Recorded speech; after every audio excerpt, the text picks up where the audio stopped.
Hi and welcome to the Geek Legion of Doom. This is a TV review, and today I'll be having a look at the Dresden Files. So this is a short-lived series that came out in 2007, and I believe was based on a series of books. Now I didn't actually see this series when it came out. I've literally only just watched it, and part of the reason why was it just didn't sound very interesting when I sort of first heard about it. The title of the show, the Dresden Files, and from what I read, it just sounded kind of boring, to be honest with you.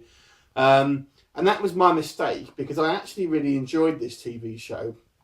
And this season got cancelled, this show got cancelled after 12 episodes. And I'm wondering maybe if the reason for it was maybe people thought the same. Who knows? I mean, it was generally speaking, I understand it, the ratings weren't too bad on this show, but obviously it wasn't enough for it to sort of be carried on as a series. Which is a shame. It's actually a pretty decent TV series. It follows the main character, Harry Dresden, played by Paul Blackthorne, I think the actor's name is, and he is a wizard. And that on its own sounds a bit stupid. And when I first watched it, the first time, I haven't seen the unaired pilot, but when I first watched it, I wasn't really sure what he actually was supposed to be. I mean, I went into this show not knowing much about it at all. I just sort of thought, well, I've had a few people sort of speak fairly highly of it, so I kind of watched it. And I wasn't really sure whether he's meant to be like a private investigator. He has a kind of relationship with the police, but I wasn't sure what he actually was supposed to be. So I don't think it kind of explained its kind of mission statement to me well enough initially. When you kind of get into the film and you start watching after a few episodes, assuming you've got no information about this show to begin with, you sort of obviously pick up what's supposed to be happening, and and what his actual thing is, and what where he is with the police and stuff like that. But initially, I was kind of a little bit confused about what his actual role was in regards to what he actually does, and what his business is, etc. But what his business is he is basically a wizard for hire, but he seems to be consistently being hired by the police foremost, specifically by a female lieutenant who seems to be a potential sort of love interest if the show had gone any sort of further.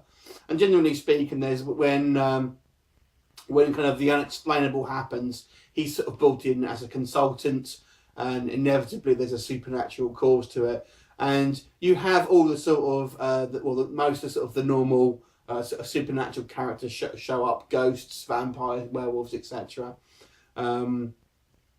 But it's pretty decent. It's pretty an interesting show. The special effects are good. I think the characters are interesting and kind of likable.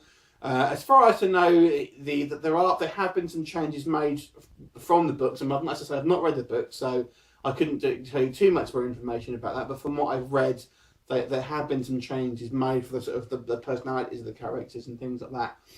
But for me, once I kind of got into it, it worked fun, and I really enjoyed it. I guess maybe one of the things that may not have helped it necessarily, there's not really any kind of overreaching arc as such. The only thing you have a couple of episodes that sort of deal with, without sort of spoiling it, some family issues. But that is, I mean, there's only 12 episodes. It's maybe only sort of dealt with in 2 or 3 episodes at most. Generally speaking, the majority of episodes are very sort of self-contained. And that's great, obviously, if you're a casual viewer and you kind of just, sort of going into it and you want to watch just the odd episode. Even so much so, it almost sort of recaps and gives you a bit of exposition about what it is. But to keep you interested long term, I think these sort of shows need to have a little bit more of an ongoing arc. I mean, this was the same issue that I had with Special Unit 2.